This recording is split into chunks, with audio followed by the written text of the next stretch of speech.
যেই অপরাধ আওয়ামী লীগ করেছে একই অপরাধের অপরাধী হচ্ছে জাতীয় পার্টি। তারা হা না ভোটের ক্ষেত্রে তারা না ভোটের পক্ষে অবস্থান নিচ্ছে, যাদের কারণে বিগত 17 বছর আওয়ামী লীগ ফেসিবাদী হওয়ার ক্ষেত্রে সহযোগিতা করেছে।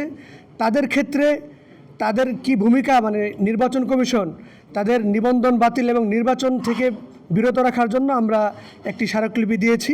আমরা বলেছি বিগত দিনে 2014 সালের বিনা ভোটের নির্বাচন এবং 18-র যে ভোট ডাকাতের নির্বাচন এবং 24 সালের আমিরামি নির্বাচনে সহযোগিতার মাধ্যমে আওয়ামী লীগ সরকারকে জাতীয় পার্টি বৈধতা দিয়েছে। যেই অপরাধ আওয়ামী লীগ করেছে একই অপরাধের অপরাধী হচ্ছে জাতীয় পার্টি। তো আমরা বিগত দিনে বলেছিলাম জাতীয় পার্টির আওয়ামী লীগের সাথে জাতীয় পার্টিকে যেন নিষিদ্ধ করা হয়, কিন্তু অত্যন্ত দুঃখের ব্যাপার হচ্ছে জাতীয় আওয়ামী লীগকে নিষিদ্ধ করা হলেও জাতীয় পার্টিকে নিষিদ্ধ করা হয় নাই।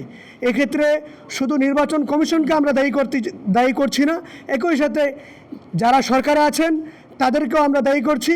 আমরা আজকে এখানে নির্বাচন কমিশনের সাথে সাক্ষাৎ করেছি, আগামীকাল আমরা প্রধান উপদেষ্টার সাথে সাক্ষাৎ করে এ ব্যাপারে আমরা আমাদের প্রতিবাদ জানাবো। জাতীয় পার্টি কিন্তু এখন শুধু গণ-অভ্যুত্থানের বিরোধিতা করে নাই, বিগত ফেসিবাদের আমলে আওয়ামী লীগকে ফেসিবাদী হওয়ার পাশাপাশি এখন আপনারা লক্ষ্য করছেন তারা হা না ভোটের ক্ষেত্রে তারা না ভোটের পক্ষে অবস্থান নিচ্ছে। এ ব্যাপারে সরকারের কোনো ভূমিকা আমরা দেখছি না।